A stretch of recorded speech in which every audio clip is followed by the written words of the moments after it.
Sa bisa ng warrant of arrest sa kasong statutory rape, arestado ang isang lalaki na tinaguriang top 1 municipal most wanted person sa operasyon ng mga otoridad sa San Fabian, Pangasinan. Hindi titigil ang pambansang pulisya sa paghuli sa mga wanted person upang mapanagot ang mga may pananagutan sa batas. Police Master Sergeant Marvin Jake Romero, ibalita mo.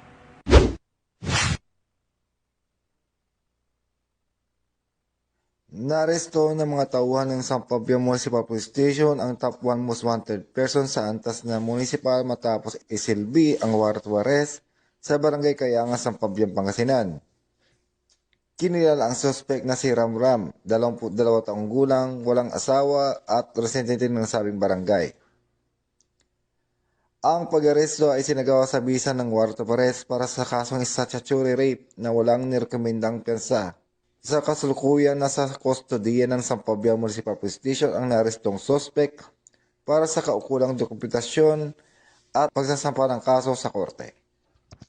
Mula dito sa Ilocos Region, ako yung PNN Correspondent Police Master Sergeant Marvin Jake Romero, alagad ng batas, taga-taguyod, balitang pulis.